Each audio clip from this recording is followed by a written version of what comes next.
what importance does this journey mean for people like African diaspora from the point of view of healing, being able to visit home?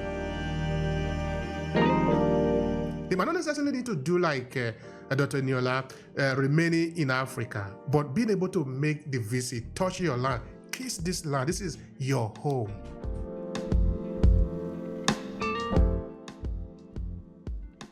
As a mental health professional, but I have to tell you that I started my journey because there was a longing in my heart that I wanted to know my traditions. And I'm sitting there in the United States and I'm going, okay, I see different cultures with their traditions and everything.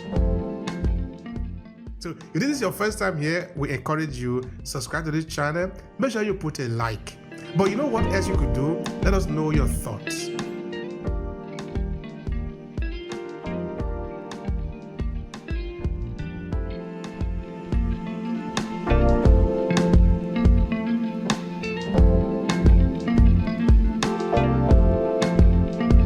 Thank all the people that are joining us to listen to this important conversation. We're talking about tourism.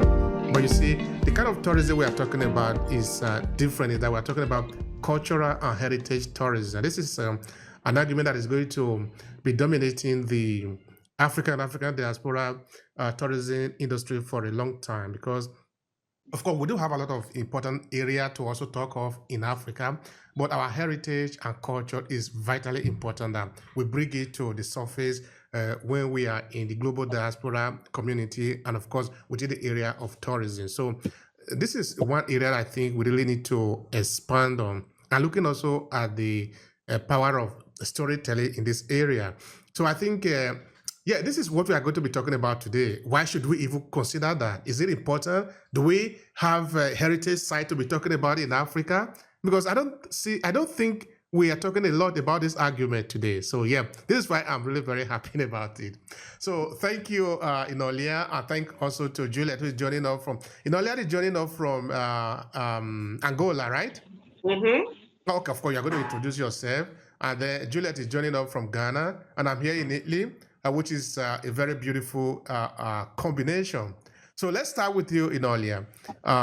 Tell the people who you are and what is your first take on the conversation. So my name is Dr. Inolia Harris Pedro, and I am a elder, okay? And you would appreciate that title, living here in Africa as an elder, okay?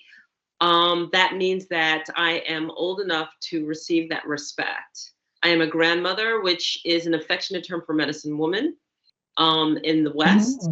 And I am also one who has traverses many, many cultures. And it was an interesting road that got me here.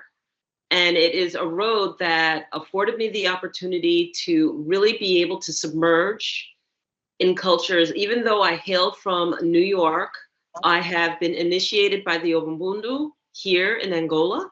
I've been initiated by the Quiros Indians of Peru, and that is in Peru. And I've been initiated as a grandmother elder with the Ojibwe Nation in Northern Canada. And so what is culture? Culture is everything. Everything. Culture brings forward the traditions, the understanding, the clarity, the ancestry of who you are, why you work the way you work, why you think the way you think, why you approach things the way you approach them. What's important within your culture. Understanding why it's important in other cultures. Culture is everything. So how do I feel when you first brought up the conversation of culture? Well, you brought up something that is near and dear to my heart, that defines me, that I stand strong in, that I share, that I represent, that I feel is the antithesis of who I am and what I bring to bear when I bring the light into the world. So I hope that answers your question. I really appreciate that, Dr. Inolia. You see, I really have no word for this. I want to say thank you. That is all I can say. Thank you for being here. We appreciate that. I am saying that with an emphasis in that right now in this particular stage in my life, I'm very happy to be talking about uh, memory, culture, and also celebrating our heritage in the name of tourism. It is fundamentally important, not just because there is a lot of money in the tourism industry, but that we also have the chance to be able to shape how we want to play in this game, because we have a lot of heritage to celebrate in Africa. And this is what Project DMT and with Diaspora is about.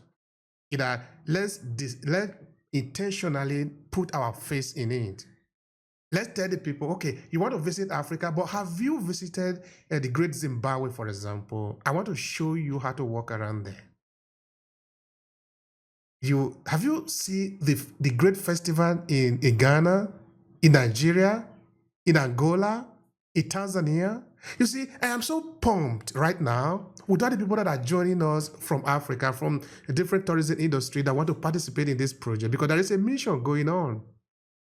We are here to celebrate ourselves. So thank you so much, Inolia. I really appreciate you. Okay, so talking of Ghana just now, we have Juliet there, the beautiful face from Ghana. Juliet, say something about yourself, why you are here. What is your take on the conversation? Please go. Okay, hi everybody. My name is Corinne Juliet. I am a mental health enthusiast with a background in psychology. And I'm really happy to be part of the conversation to basically help put Ghana on the map and spread Ghana far more than it already has been. Um, for me, tourism, and as we are talking about cultural tourism, it's more than entertainment. It has to do with everything that has made us who we are right now as an individual, as a nation, as a people, coming from the Native Africans to the diasporan communities. Everybody has a role they play in tourism and with that in culture, right?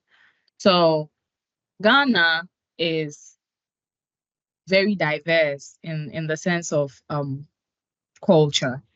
We have a whole lot to give, and I am really happy to be a part of this conversation to basically try to get everyone out there to see Ghana in a different light than just December Christmas activities. No, we have a lot more to give than that. And I also am trying to be the voice that speaks for Ghana in such a way that we don't just look at Ghana and remember pain from the times of slavery, but how all through the pain, the laughter, and everything, we as human beings can keep growing and keep reaching newer heights. All right. Thank you so much for that, Juliet. Thank you so much for that.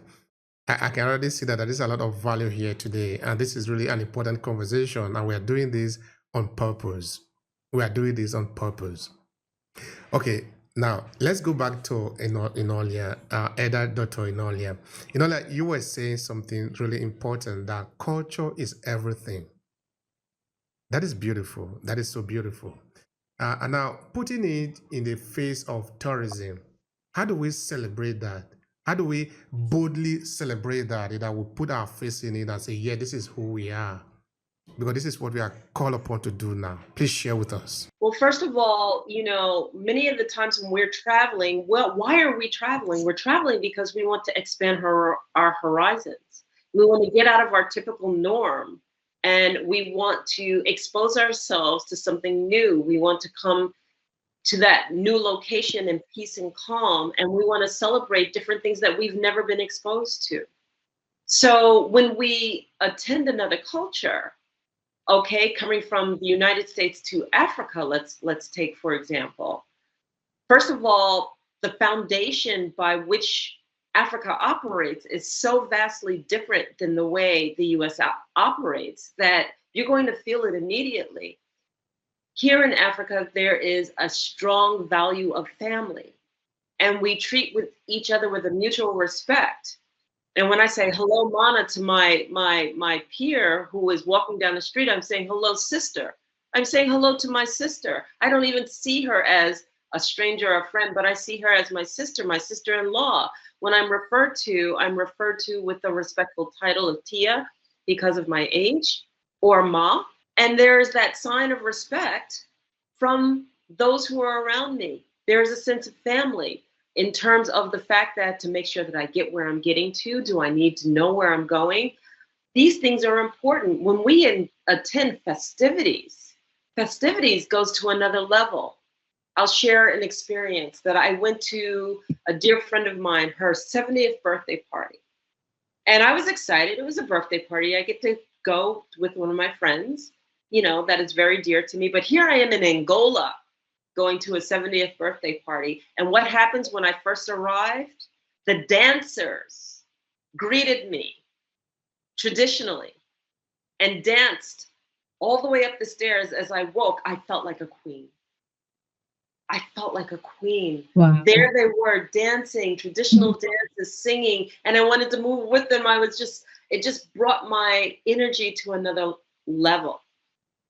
The way that I was engaged, the way that I was spoken to, the way that the festivities unveiled, everyone sings.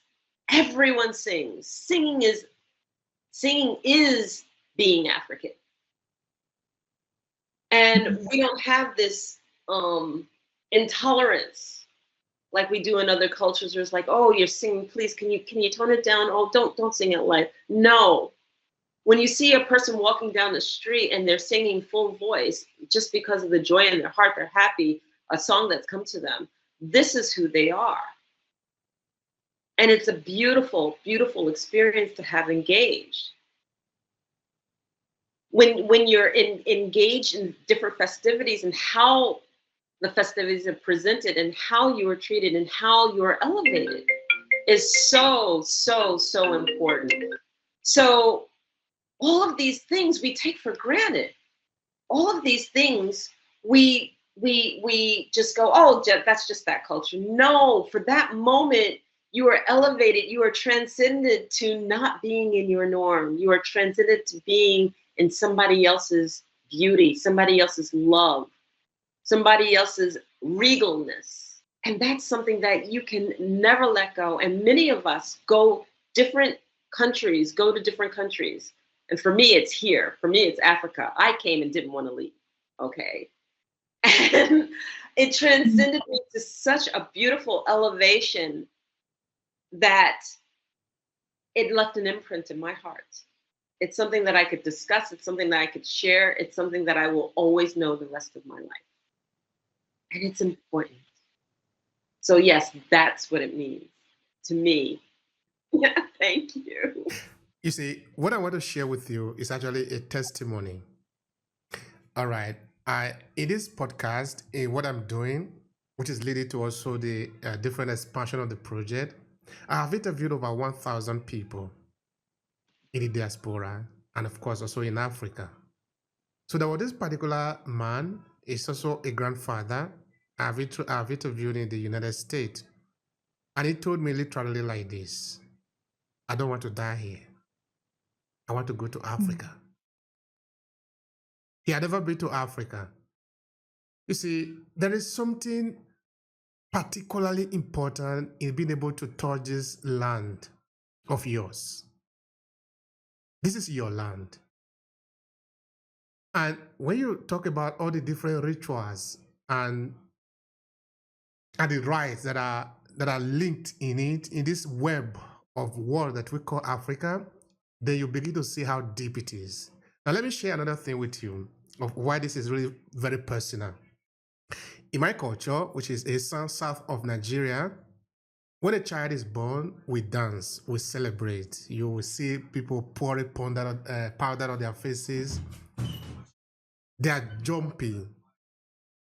When that child is getting married, as a man or a woman, people are jumping all around, dancing, dancing, dancing, dancing. And guess what? When that person dies too, as an old person, I'm not talking of a young person. We are all there dancing, dancing, because it's part of life. It's the way we see life. I don't know if you have ever seen it, that somebody who is in a coffee that they are taking to the burial, everybody is jumping. People are dancing also with the coffee. This is so deep that we really need to explain it to people, because some other person might say, but that is stupid. Why are you doing that? You don't understand it. Just because you don't understand it doesn't mean it doesn't make sense. All right, now this is what we are doing within DMT, Diaspora Memorial and Tourism Exchange, the project that attracted a lot of people to us just now. In that we don't need again to read about Africa, because Africa is not in the moon, Africa is here. If you really feel the need to connect, you can connect. If you really need to visit Africa, you can visit. Of course, we want to make it even easier. We create series of packages available for you to just pick anyone. You want to go to Angola? There is a package for you. You want to go to Nigeria? Oh, it's simple.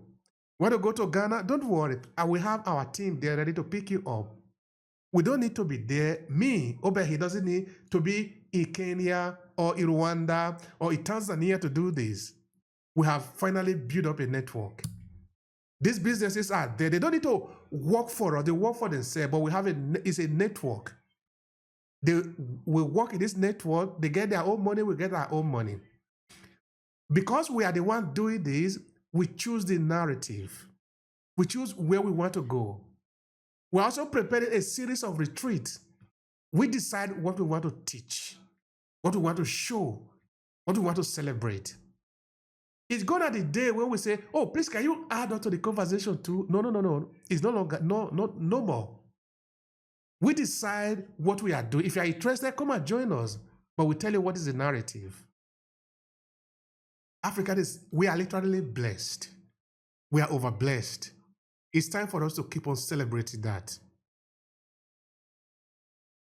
Now, I want to ask you a question, Inola, before I move to Juliet. Let's talk a little bit about the business of tourism, because you are there, right? All right. Tell the people, is it profitable? Is it something that they should consider? Because this African tourism business, I said the other day, I was talking to a Ghanaian business owner who is right now is in Dubai. We are going to enter into a partnership too, because we have a lot of people we are in, because we cannot be everywhere, but we can be everywhere. So I was telling him that African tourism industry is not even open up yet. At least in Nigeria, for example, our tourism industry is still like a baby. There are a lot that we can explore that is not yet explored, which is to say, it's not overpopulated. There is a lot of room for people to play they want to play. We can move to agri-business, agri-tourism, to purely business tourism, to heritage, to culture, event. We can do anything within this area. We can really travel 360 degrees. Okay, I'm the one that said that. In order, tell us, is it a business strategy that we can do in tourism? I believe that there is, and I believe it depends on how you like to move and how you like to travel. So for myself, I am one who loves to travel. I love to travel. So I am taking people on an expedition across Egypt. Many people always wanted to go to Egypt. They've always wanted to see Cairo and Giza and Luxor and all of the. So I am taking people on a expedition, and it's a spiritual expedition. We will be doing praying, and we will be doing ceremony in some of the various different temples and pyramids. And so the bottom line is that you get to have this beautiful spiritual experience. Our tour guide is a actual Sufi master, and you have this beautiful ceremony that's going to take place, and yet you still get to traverse all across Egypt and up the Nile and fly over to Aswan and take the river cruise up the Nile, so that we could stop in each one of the various temples and end in Luxor and be there at the temple and fly back to Giza. It's a beautiful experience, and I love doing expeditions. That's one.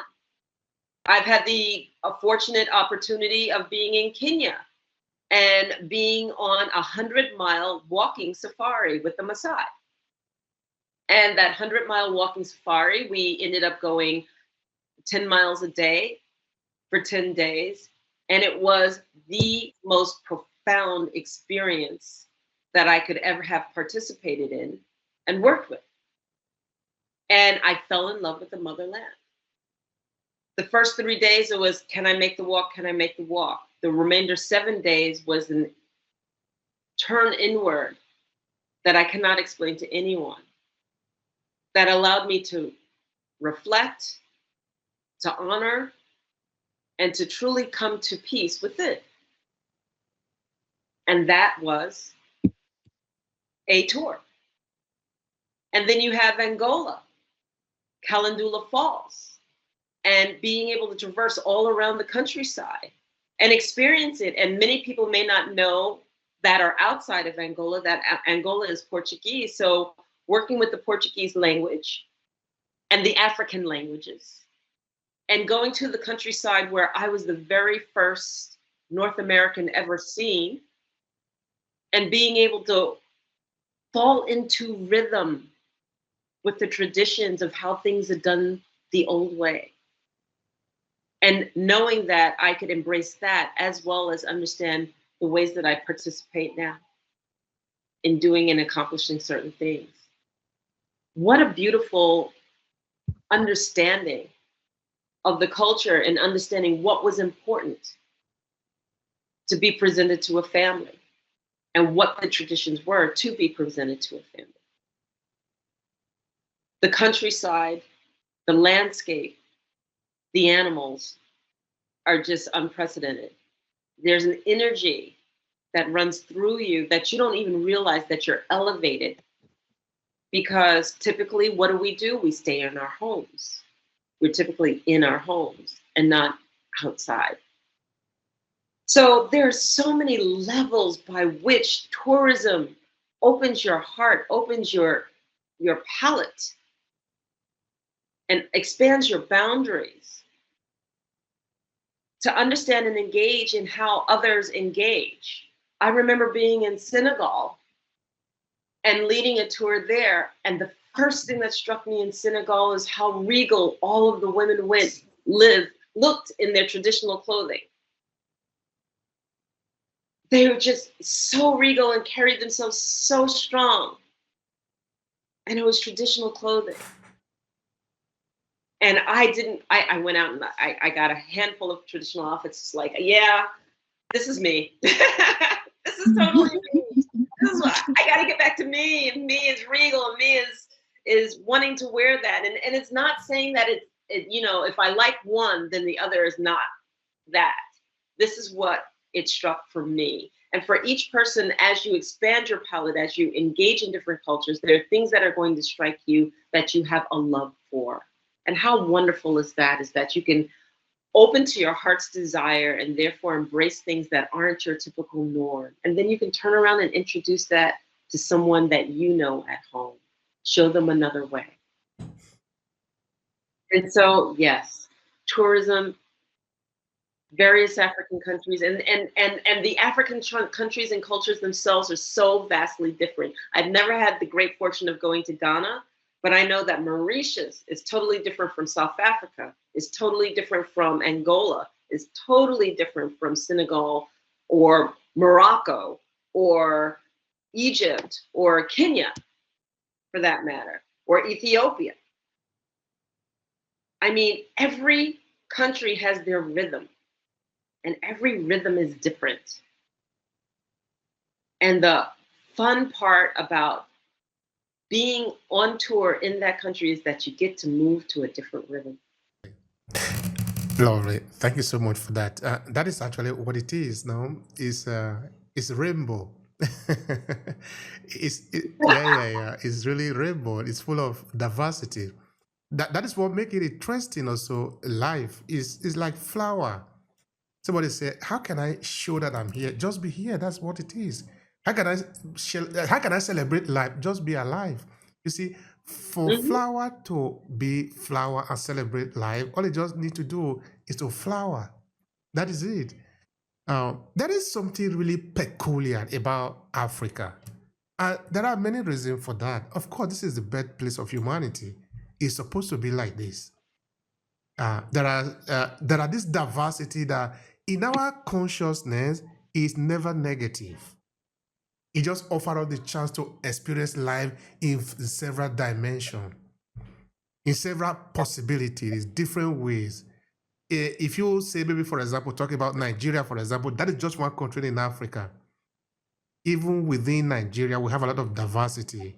We have to climate in Nigeria.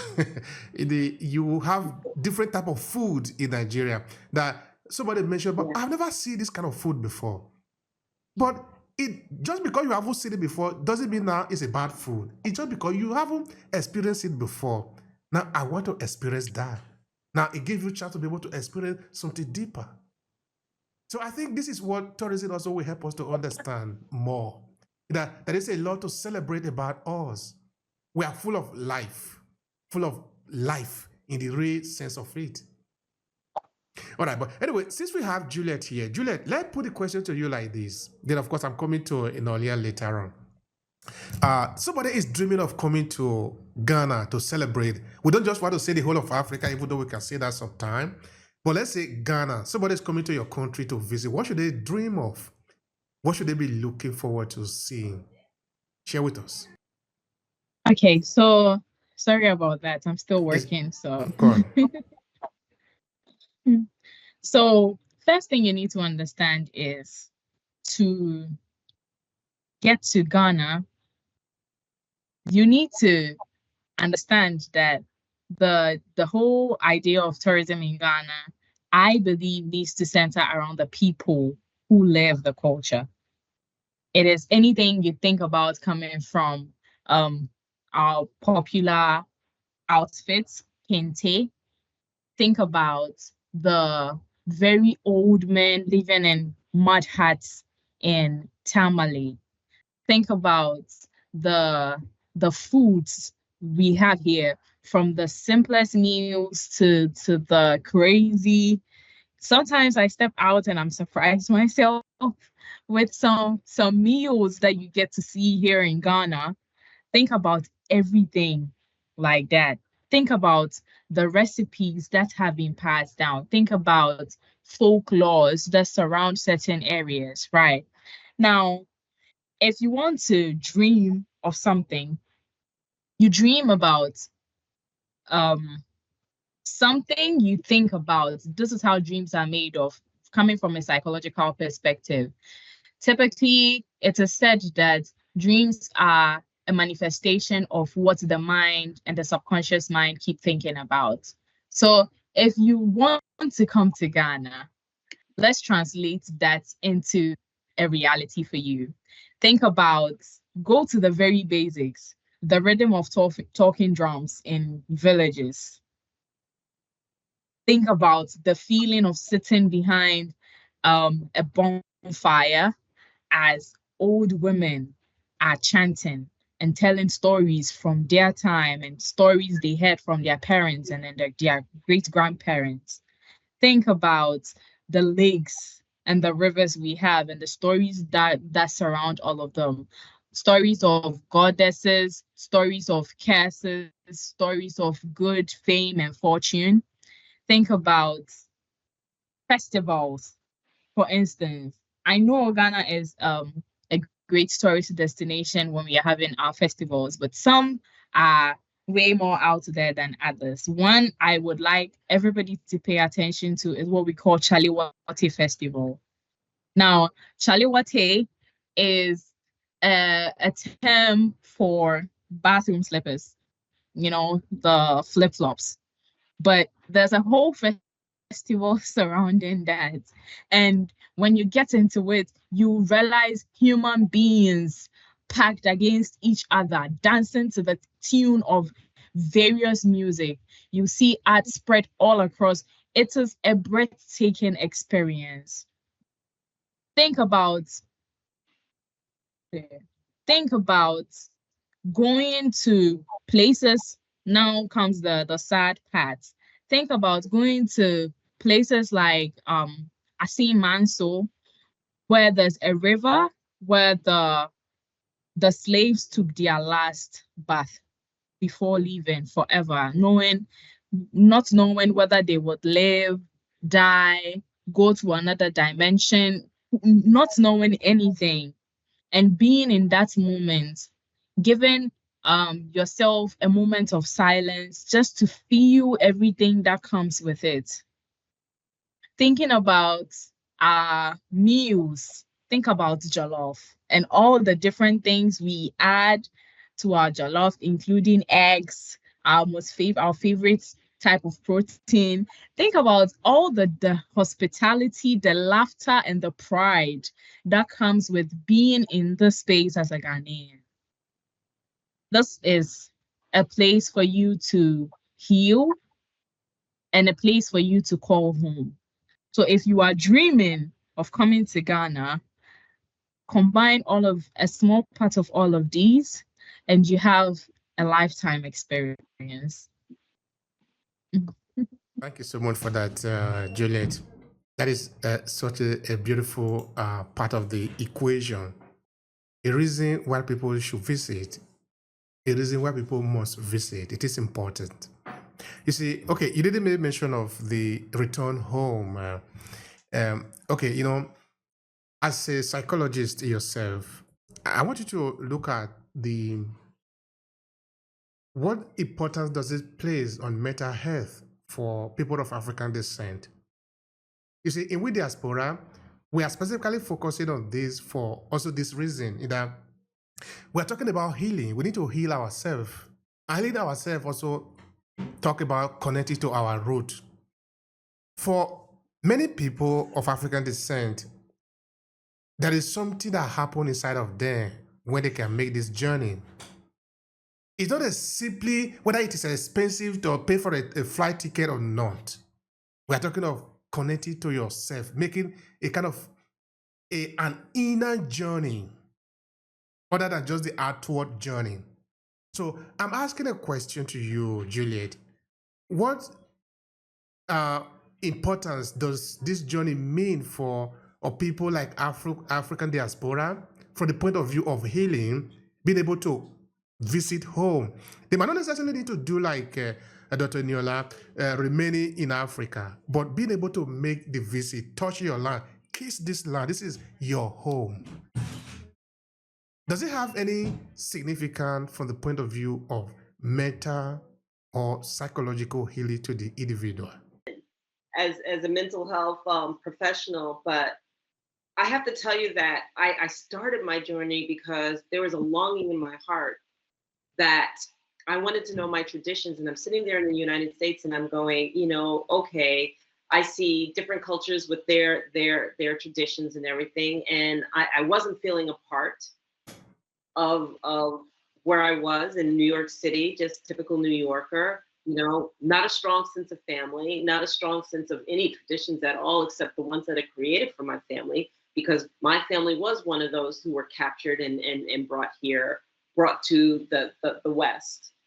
And so that strong sense of family started having me search my own traditions. I wanted to know who I was and where I belonged. And I knew that I was part Native, and I knew that Native American, and I also knew that I was African. And, most people would just go the DNA test route. But what I ended up doing is I was in a women's retreat in Chile. And I was talking to this medicine woman, her name was Luz Clara, and she told me, I have a message for you. And I'm like, okay. And she said, you need to go home. And I'm like, what, go home to New York? And she's like, no, you need to go home to Africa.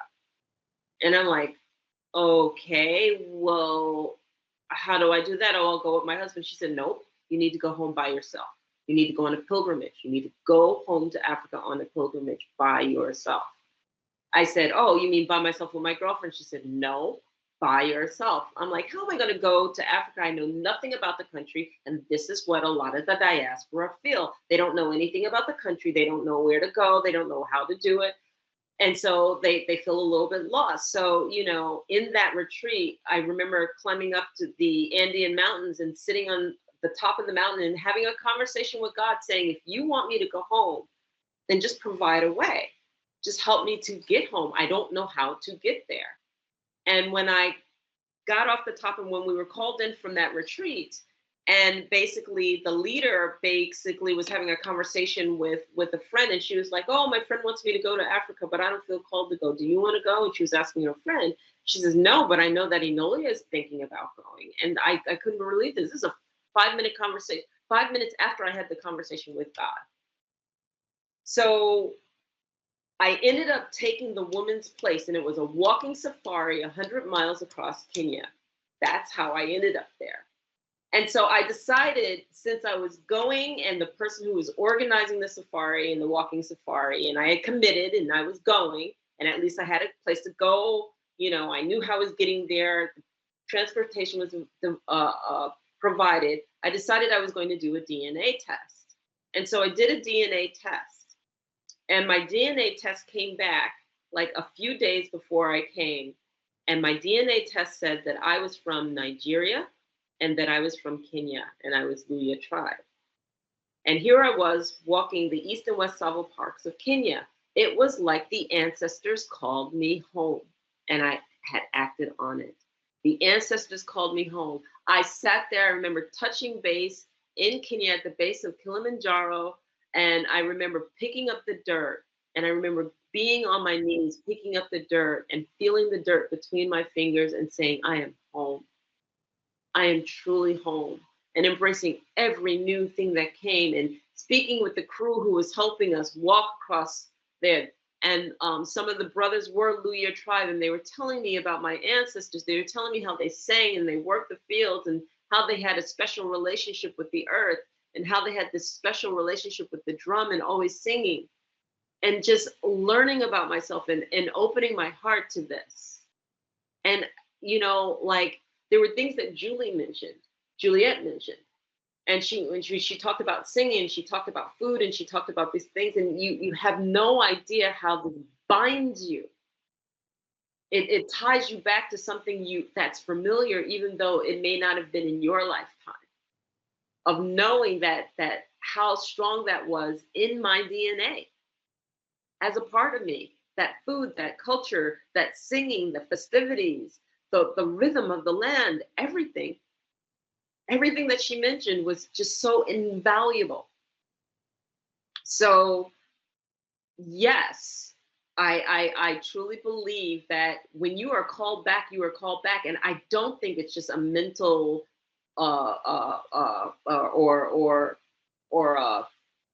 don't think we can bring it to the level of just, it's, you know, oh, I just feel like it. There was a longing in my heart. And what happens is that we as human beings typically ignore our heart, because we go, oh, well, I have this responsibility and I have to take care of that and I have to take care of this, and we ignore it and we push it aside. I'll get to it. Oh yeah, I've always wanted to travel to Africa, but I've just never gotten to it. And we push it aside. But for the first time, when I honored what the longing in my heart was and I started acting upon it, this is the path that it took me.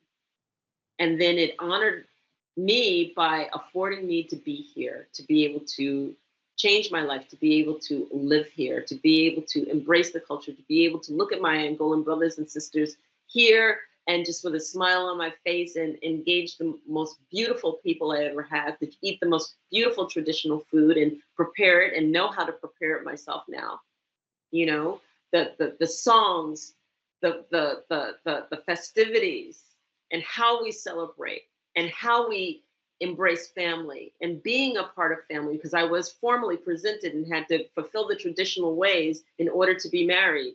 And I was able to step up to that plate and learn the traditional ways and to go through the formal traditional way of being married. They don't care about the registry and the church wedding. They want to know that you can do the way that African traditions have always afforded us to do, to take care of the household, and how important that was, and how I was so proud to be able to rise to that occasion. So there's gold in what Juliet said. But again, you have to come and engage it and feel it and be it and live it and experience it, to truly embrace the gold that she gave you. Absolutely. Of course, I still have that part of the question to Juliet. I'm going to ask her just now. But first, I need to ask you this. Because actually, there was a question in my mind that I've had for you, Enolia. You have to do with the spiritual part of the journey. We are calling it a journey now because it's really a journey. This tourism, where we are asking the other half of us to come home or to visit, to just see it, because it is not fair. It is not fair that we have this disconnection. Of course, we are not saying now that the over 200 million Africans in the diaspora should come and stay in Africa. That is not the point. The point is, make it a choice that you have come, you have seen your land, but you decide to remain in New York, you decide to remain in London, you decide to remain in Tokyo. But now it is, you have seen it, you have been there, you know it, you didn't only read it in a book, you didn't only see it in a movie, you see it physically, you know the people. If they say the people in Africa are like working with hands on, you have seen them actually working with hands instead of working on the working with legs, no? I think that is something really peculiar about making this journey. And we want to help our brothers and sisters in the diaspora to make this journey. It doesn't even matter which country you need to go. Just make a choice. You can go to Yes. go visit Angola or visit Senegal. It doesn't matter. But be there. In this land of yours, just embrace it. This is home. Welcome home. All right. Is there any spiritual significance to that? Because you are an elder. Yes, there is a spiritual significance to it. And for me, to be able to have engaged the elders that I did engage here, I actually spent, when I was just visiting back and forth to Africa, not even living here, I spent a lot of time with the elders. And what we don't realize in the West is that many of the traditions, and Juliet shared with this too, listen to the old women sit down and talk about their history. See, history is passed down orally. It is not written in books here. It is not just, here it is, I'm going to teach it to you in school, I'm going to give it to you, and here it is, and I'm going to revise it every time the book needs revising. No, it's an oral tradition, and it is kept. And there are people who specialize in the oral traditions, and to ensure that it's remembered exactly the way it was remembered. I had the great fortune of being here on Independence Day. And on Independence Day, all of the tribal leaders get together from across Angola.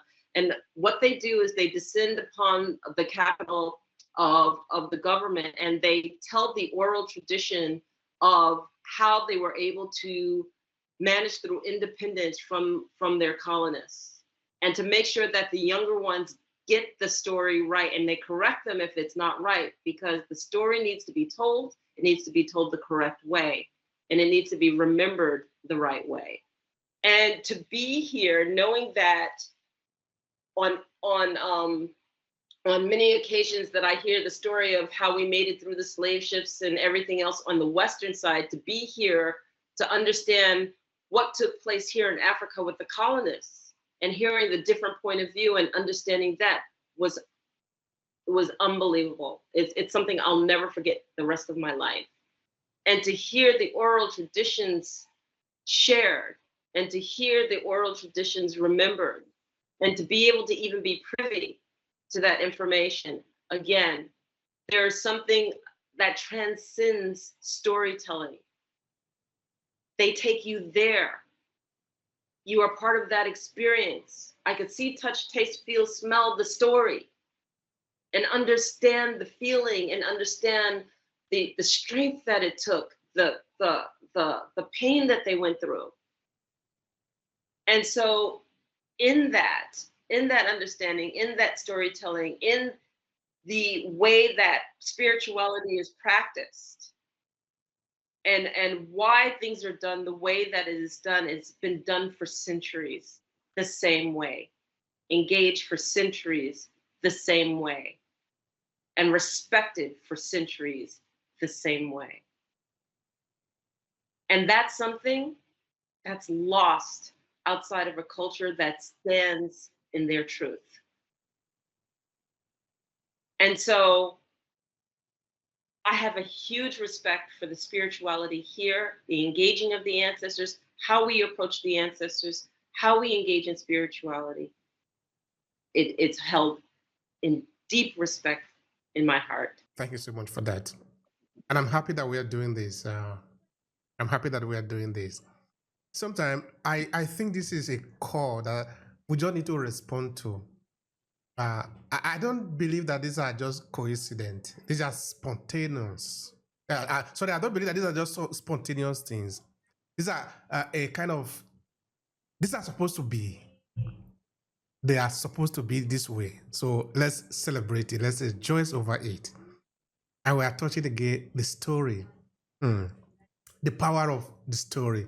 Now, imagine, okay, I was sharing, because I have been able to interview a lot of people here, I have got a small sense of what is happening in the diaspora. I was interviewing a lecturer. This lecturer, again, is in US, teaching African studies. I'm not mentioning the universities, but as we were talking, going on, because that time we're talking about the violence, the police violence that were taking place continuously against the African Americans, and the consistency in this violence. Of course, we are reviewing historical thing. At the point, it touched the weaker part of her, or let me say the stronger part of her, and she sort of cried. I said, okay, don't worry, sister. This is our safe place. We can talk. Let's share this. If you want, I can cry with you. This is our story. We need to heal ourselves. But this healing is something that can need to take place by recognizing what have transpired, what have happened. So I expect too that this mission is not only one side, it's both. That both the people in the diaspora and those at home need to meet. But we cannot take Africa to the diaspora. It is not possible. It is the diaspora that must be taken home. Let's go and dig up the story again. Let's go and find out about ourselves again. That is how we are going to heal ourselves. Because it is not normal the way it is. It's not normal the way it is. All right, Juliet, can you hear me? Juliet, can you hear me? In Ghana, there is a good work that has been done about this back home, no? Tell me about that. For somebody coming to Ghana. Okay, now let's look at it from the point of view of the people that are coming to meet the local people. How do they usually interact with the people that are coming from abroad, the diaspora that are coming from abroad, wanting to learn more about what have happened in the past? From the point of view of healing again, that is what I'm interested in. Please share with us. So Ghana has been known to be a very hospitable place for a very long time. Now, in past times, it was very common to have families, act like how host families would for exchange students here in Ghana. Because of advancements and then what we like to call, should I use the word industrialization, things have kind of changed a bit. But even with that, in the healing journeys, there are various things that I have come to realize, even with modernization, still happens here from the locals. So one thing, and that is like the most common things you'd find locals doing, is throwing what we call ceremonial welcomes for visitors. That's the diasporan community, right? Cape Coast. Cape Coast basically is the epicenter of ceremonial welcomes. When you go to the place where our ancestors used to take their last bath before being shipped off into slavery, to those places are, if you are introduced to those type of places as your welcome ceremony, then It basically is trying to give you a spiritual entry and reconnection into a certain identity that you have a hand in as long as you are African. When we go to the tourism side of it too, where let's say it's all about sightseeing, you have either local tour guides or the elderly tell you about things that happened in the past, in their time, and things that they foresee would happen. You are introduced to the local marketplaces where you get to interact with a whole lot of people. Africans, Ghanaians, if I'm being if I'm focusing the point I'm making on Ghanaians, are so open and welcoming to the point where when you go to a marketplace, for instance, and I'll share one experience where I took a couple of my friends to the Cantamanto market. And Cantamanto market is like the biggest clothing market, basically, that deals with thrift and then all of those things, clothing in West Africa, if I dare say. And if you see the interaction with the local market men and women, you would be happy. Because just imagine living in a city like New York, where it takes an angel to help you if you're going through something, where you are walking and if you trip, everybody is still going about their business. And then you come into a space like Ghana, where everybody is actually trying to stop you and engage with you. It is healing in its own. Ghana helps humanize history. Sometimes it might be a bit overwhelming, but that is the whole point. You are not here to come stay forever. And if you are here to stay forever, you learn tips and tricks to, reduce that. And you are allowed as a diasporan to feel what you are feeling, to process. If you need to ask, you ask. If you need to cry, you cry. Never would you, I know in some cultures, at least from what I've seen on like the TVs and then stuff, there are some places that of course are sacred, and there are some ceremonies that are of course sacred. But even with that, you wouldn't be made to feel like you are there just to entertain yourself. No, you are allowed to dance if we are all dancing, to drum if we are all drumming. When you visit a place that has local farms and plantations, you are allowed to experience what your ancestors may or may not have experienced. You are able to cook, you are able to interact, you are able to be a part of the culture you are here to observe. In Maslow's hierarchy of needs, belonging falls under that. And when you come to Ghana, you get a certain sense of belonging that heals even your most innate trauma. If you have trauma from abandonment, you are not going to feel that when you visit Ghana, because everybody is all up in your business, if I'm allowed to say that. So many times you hear welcome. You hear welcome, Akwaba. Oh, Oproni, hello. Everybody wants to talk to you. Everybody. And if you've ever felt unseen, unheard, I think Ghana is like the worst place for you to come, because you are going to talk and everybody is teaching you some of their languages. The most common language in Ghana is the Twi. If you are lucky to meet people trying to teach you Twi, it's fine. Even me as a Ghanaian, my Twi is not that good. And when I step out and I have to speak Twi, and old women, no, don't say it like this, say it like this. And you are being taught It's more than a classroom lesson. You go home tired and you remember those words for the rest of your life.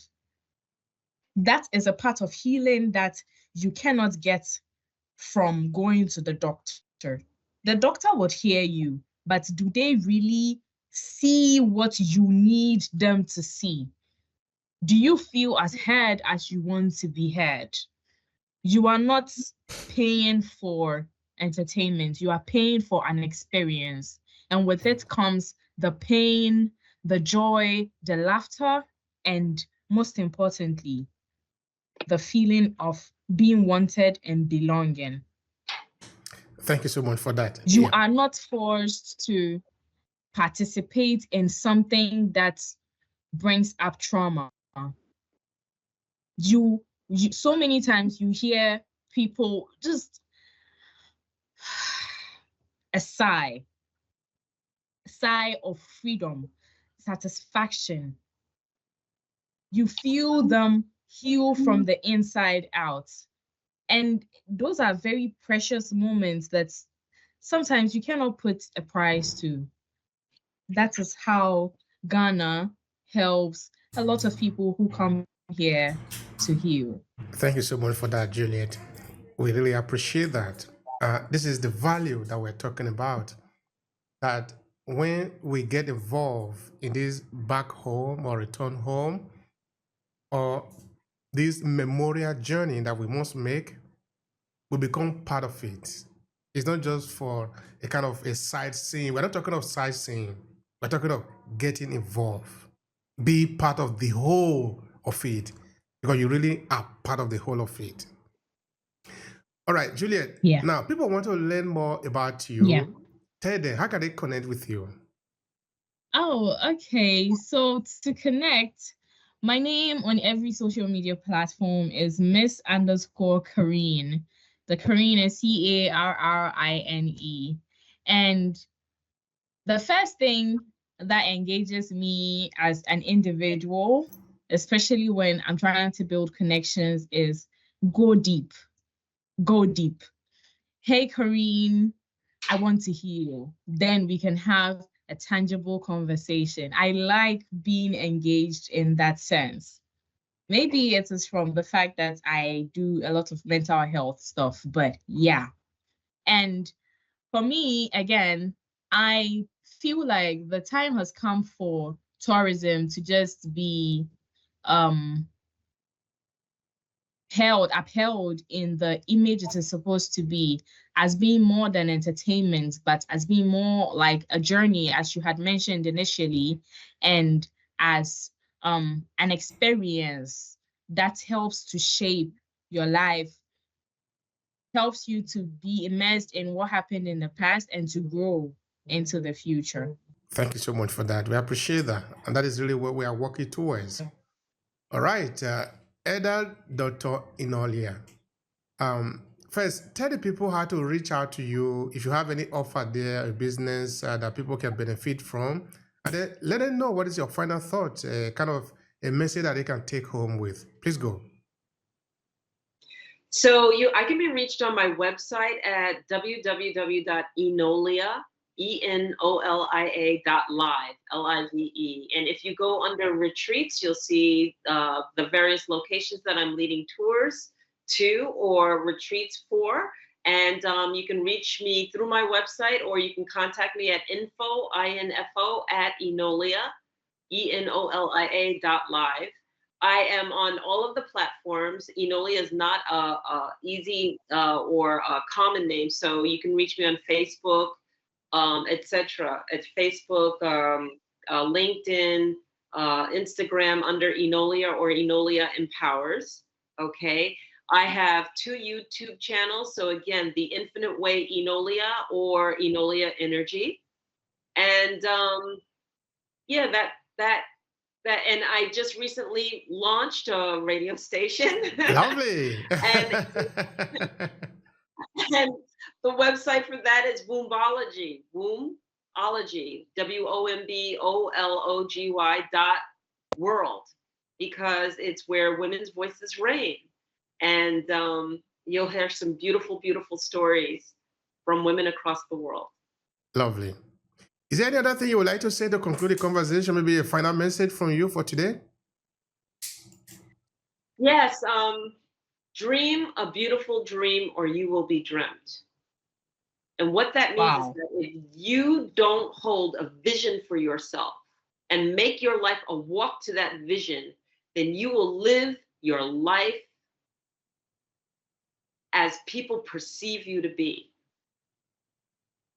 And believe me, people's perceptions change all the time and you never live up to their expectations. So dream your own dream and make your life a walk to that vision. And if your vision changes, then it changes. Continue walking. Wow. That is really wow. You see? Wow. Thank you so much, sister. Wow. You are wonderful. You are wonderful. I appreciate you, sister. I really do. I thank also to you, Carrie, Juliet, for this important conversation. You see, the importance of storytelling in cultural tourism and heritage tourism is particularly crucial for us in the diaspora, as African in the diaspora. And I believe you see the same also for people in Africa, in that we're talking about connecting. So we need to make it a duty to do this. We are connecting among ourselves, reuniting to the original who we are. And like Yeah. Inolia said, Dr. Inolia said, you better dream or you will be dreamed. So the choice is yours. So if this is your first time here, we encourage you, subscribe to this channel. Make sure you put a like. But you know what else you could do? Let us know your thoughts. You see, we have shared with you, but that is where it ends. Beginning from that moment on, it's up to you. Take action. Join the mission. Let's continue to celebrate our heritage. Thank you for listening. And thank you so much, Dr. Inolia and Juliet. Beautiful faces. Thank you so much.